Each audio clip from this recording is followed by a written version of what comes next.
Break के बाद एक बार फिर से स्वागत है आप सभी का हमारे इस बेहद खास कार्यक्रम स्वस्थ विचार में। मैं हूं आपके साथ आपका साथी विकास।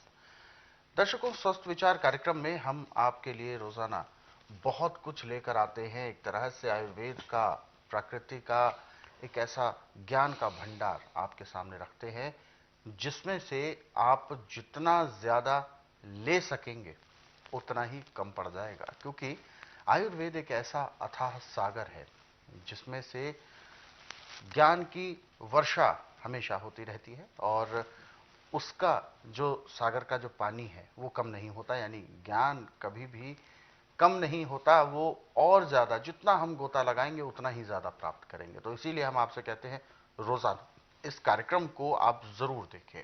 रोजाना इस कार्यक्रम से आप जुड़ेंगे तो आपको पता चलेगा कि किस किस रोग के लिए हम क्या क्या उपचार कर सकते हैं और साथ ही साथ अपने साथ होने वाले जो बदलाव होते हैं जो शरीर में, उनको हम स्वयं कैसे महसूस कर सकते हैं, क्या है उनकी पहचान, क्या होते हैं लक्षण, ताकि आपको कहीं डॉक्टर या कहीं हॉस्पिटल जाने की जरूरत ना पड़े। आप शुरुआती दौर में ही अपने रोग को जड़ से समाप्त कर सके। इसी कड़ी में हम आगे बढ़ते हैं और आज के इस खास अंक में हम आप सभी से एक नए विषय पर चर्चा करेंगे। लेकिन इससे पहले हम आपको याद दिला देते हैं कि जब भी आप इस कार्यक्रम को देखने बैठे तो कॉपी और पेन जरूर लेकर बैठा करें। जो भी नुस्खे उपचार आपको बताए जाएं उनको आप लिख जरूर लिया करें। तो आगे बढ़ते हैं और शुरू करते हैं आज के मुख्य विषय पर चर्चा। गुरु जी, आज के इस अंक में हम बात करेंगे सेहतमंद व्यक्ति की क्या एक सही परिभाषा होनी चाहिए, क्योंकि कहते हैं जो ज्यादा बल मोटा होता है, जो ज्यादा हष्ट-पुष्ट दिखने में होता है, वो ज्यादा अच्छा उसका खान पान होता है और उसमें ताकत ज्यादा होती है, ऐसा देखने में लगता है। लेकिन सही सेहत क्या होनी चाहिए, क्योंकि कहते हैं जिनका शरीर ज्यादा होता है, फैट ज्यादा होता है, मोटापा अच्छा होता है, जिसे हम थुलथुला शरीर भी कह सकते हैं, लेकिन उसमें ताकत कम होती है, ऐसा सुनने में आता है।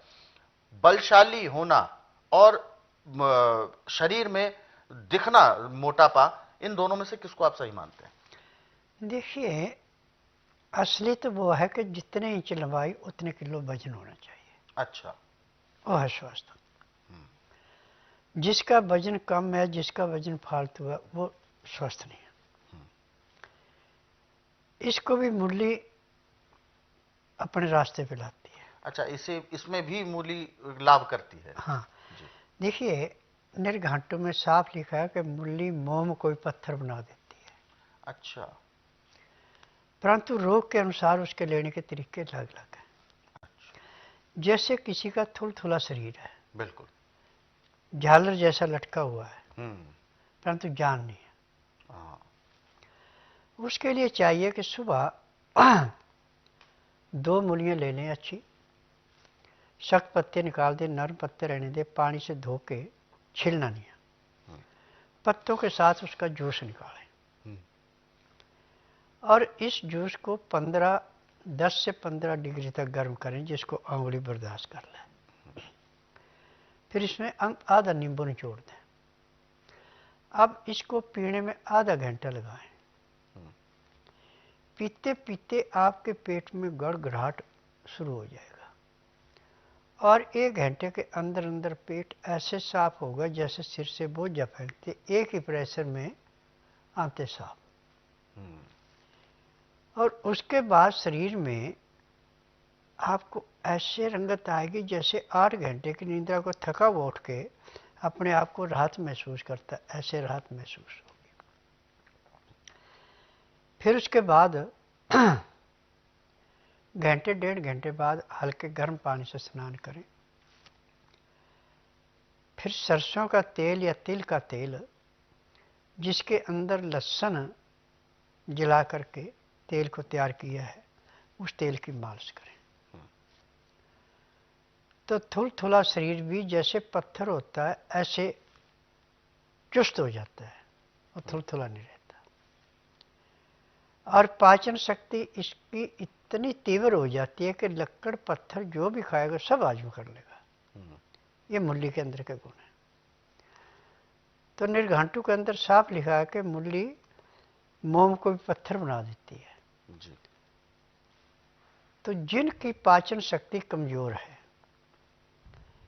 जिनकी शुगर हमेशा ही 250-300 पे रहती है, उनके लिए मूली एक किस्म का अमृत है। परंतु सुबह सुबह खाली पेट, चाहे 4 बजे क्यों न लेने, परंतु रस निकाल करके हल्का गर्म करके पत्तों के साथ और उसमें नींबू डाल के पीने में आधा घंटा लगाएं। फिर आप उसके बाद फटाफट भागना पड़ेगा ना, तो कपड़े भी खराब हो जाएंगे। इतना ज़बरदस्त से प्रेशर बनाती है।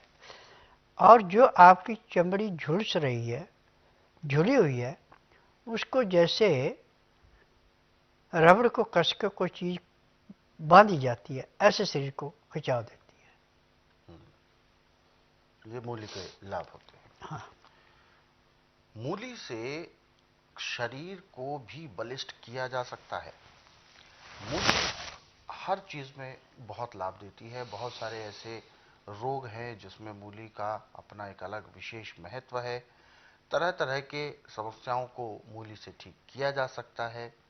और ऐसे में हम मूली मौसम के अनुसार तो हमें मिलती ही है, लेकिन जब मौसम नहीं भी होता तो ऐसे में मूली के गुण हम कैसे प्रयोग करें, उसके बारे में भी इस कार्यक्रम में हम चर्चा करेंगे। लेकिन आप सभी से हम अनुरोध भी करते हैं कि यदि आप इस कार्यक्रम में जुड़ना चाहते हैं, किसी भी प्रकार का कोई सवाल आपके जहन में उठ रहा है आपके शारीरिक कष्टों को लेकर, तो आप इस कार्यक्रम से सीधे जुड़ सकते हैं, यानी आप कॉल कर सकते हैं। या इसके अलावा आप हमें व्हाट्सएप के जरिए भी अपना संदेश भेज सकते हैं। व्हाट्सएप मैसेज में लिखें अपना नाम, उम्र, कहां से बात कर रहे हैं वो स्थान और पूरा सवाल हमें लिखकर भेजें, ताकि आपका सवाल लिया जा सके और आपको मार्गदर्शन प्राप्त हो सके।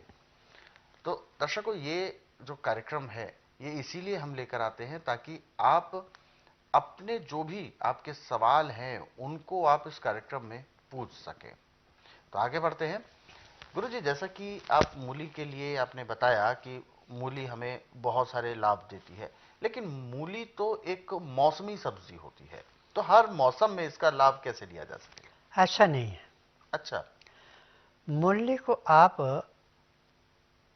8-10 गमले ले लें मिट्टी के। गमलों की ऊंचाई 1 फुट होनी चाहिए और इसमें वज्रपुर और रेता मिला करके, गोबर की खाद मिला करके 4 से 5 बीज एक गमले में बोने हैं, प्रतिदिन बोने हैं। और उसमें पानी का छिड़काव करके, सर्दियों में तो ढक के रखना पड़ता है, गर्मियों में ढकने की जरूरत नहीं है। गर्मियों में छायादार जगह पर रखते हैं, सर्दियों में धूप में रखते हैं। अच्छा। 4-5 दिन में उग जाती है और 30 दिन से लेकर 40 दिन के अंदर खाने के लिए तैयार हो जाती है। अच्छा। बड़ी तेजी से बढ़ती है। अब इसको गर्मियों में तो सुबह शाम दोनों टाइम थोड़ा थोड़ा पानी देना पड़ता है गमले में। सर्दियों में आप 24 घंटे में एक बार एक गमले के अंदर 50 ग्राम से ज़्यादा पानी नहीं दिया जाता और मूली बड़ी आराम से तैयार हो जाती है। आप 12 महीने तैयार कर सकते हैं, चाहे आप किसी भी इलाके में जी। और 40 दिन में इसकी बुनियाद पूरी हो जाती है। उससे बाद बढ़ेगी तो इसका छिलका फिर टाइट होना शुरू हो जाता है, उसमें इतना लाभ नहीं है। अच्छा। जब तक इसका छिलका मुलायम है तभी तक लाभ है। तभी तक लाभ है। हाँ। मुलायम मूली ही ज्यादा लाभ हाँ। देती है। और जो इसके नरम पत्ते हैं ये साथ खाने पड़ते हैं। जूस निकालना है तो उसका मूली के साथ जूस निकाले, धो करके मूली को सिर्फ कपड़े से साफ करना है, छिलका नहीं उतारना और पत्तों का साथ में निकालना। और मूली गर्मी के मौसम में तो ऐसे ले सके, सर्दी में हमेशा 15 डिग्री तक गर्म करना उसको, जूस को। फिर उसमें आधा नींबू का रस मिला के पीने में आधा घंटा लगाना। तो पैर के तलवे से सिर के बाल तक के पूरे शरीर को ऐसे साफ करती है ये, जैसे कूड़े करकट के ढेर को माचिस की तिल्ली जला के समाप्त करती है। खून का दौरा बहुत अच्छा चलता है। जिसको बीपी है उसका नॉर्मल हो जाता है। जिसको हार्ट में ब्लॉकिंग खुल जाती है, जिसके सिर में नजला जमा पड़ा है वो पिघलना शुरू हो जाता है, और जिसकी नाभि बार बार अपनी जगह से हट जाती है उसकी नाभि अपनी जगह आ जाती है। और लीवर तो ऐसे काम करता है जैसे एक राजमिस्त्री टेढ़े मेढ़े पत्थर को काट के सीधा करके और दीवार चिन्ह देता है, ऐसे जो भी खाया पिया उसको लीवर पचा देता है। गुरुजी, अधिकांश जो लोग होते हैं उनके घरों में अक्सर देखा जाता है कि जब भी मूली की कोई डिश बनाते हैं, मूली की सब्जी बनाई या मूली सलाद के तौर पर भी, तो उसकी वजह से कूड़ा यानी कचरा जो हो जाता है, वेस्टेज, वो ज्यादा हो जाती है, क्योंकि उसके जो जितनी तो मूली नहीं होती है उससे ज्यादा तो उसका पीछे जड़ और पत्ते ये सब होते हैं। ये किस उपयोग में आ सकते हैं? देखिए, मूली के पत्तों में गुण मूली से भी ज्यादा है। अच्छा। और मूली हर चीज को हाजम कर जाती है, सबको पचा देती है, खुद नहीं पचती जब तक इसका पत्ता ना खाए। जी। और एक बात और है कि मूली की कभी भी सब्जी बनानी है हम्म। तो इसके तंग मुंह वाले बर्तन में ढक्कन दे के बनानी, और इसको भाप में पकाया जाता है, इसमें पानी नहीं डाला जाता। अच्छा। और जब भी इसकी सब्जी पकाई जाती है हल्दी तो डाल देते हैं, नमक नहीं इसमें डालते, इसको छौंक नहीं लगाते। हम्म। अब भाप में जब ये थोड़ी मुलायम हो जाए, ज़्यादा मुलायम नहीं इसको करते, तो जिसको नमक तेज खाने के आता है धीमा सा काला नमक या सिंधा नमक काली मिर्च डाल सकते, बाकी नहीं। और इसमें मक्खन मिला के खाया जाता है। मक्खन मिला के? हाँ, गर्म गर्म में थोड़ा सा मक्खन मिला दे, उसको हिला दे, तो इसका टेस्ट भी बनता है और ये लाभ और भी ज़्यादा करती है। हम्म। छौंक लगाएंगे तो इसके जितने गुण सारे खत्म हो गए। तो गुरुजी, ये तो बात हुई गुणों की। अब अगर हम बात करें किसी एक अवगुण की कि मूली से नुकसान भी क्या क्या हो सकता है, उसके बारे में हम आपसे जानना चाहेंगे। मूल्य से नुकसान कोई नहीं है। क्योंकि कहते हैं मूली खाने के बाद जो शरीर में गैस उत्पन्न होती है बहुत ज्यादा। देखिए, जी।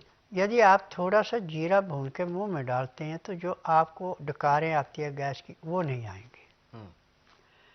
या थोड़ा सा गुड़ बिना मसाले खा ले तो डकारें आपको नहीं आएंगी। और जो गुदा से गैस भी पास होगी, बड़ी नॉर्मल पास होगी, और उसमें बदबू बिल्कुल नहीं होगी। जी।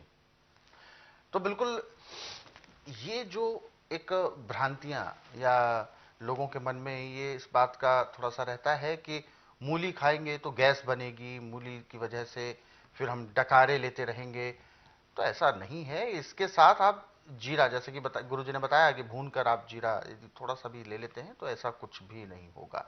बल्कि मूली तो खाए पिए को इस तरह से पचाती है, तो फिर आपको वो डकार आती है, क्योंकि जो खाया पिया है वो ठीक प्रकार से पच जाता है, और जिसकी वजह से जब अच्छा सा जो पच जाएगा, आपको वो पोषक तत्व पूरे शरीर में मिलेंगे, तो आपके शरीर में स्फूर्ति, ऊर्जा बहुत अच्छे से बनेगी। इन सभी प्रयोगों को आप शुरू करें। मूली को आप आज से ही अपने व्यंजनों में, अपने भोजन में जरूर शामिल करें। और दर्शकों, यदि आप इस कार्यक्रम से जुड़ना चाहते हैं, कोई भी आपके जहन में सवाल है, तो आप कार्यक्रम से सीधे जुड़ सकते हैं। फोन उठाएं, हमें कॉल करें, या आप हमें व्हाट्सएप के जरिए अपना संदेश भी भेज सकते हैं।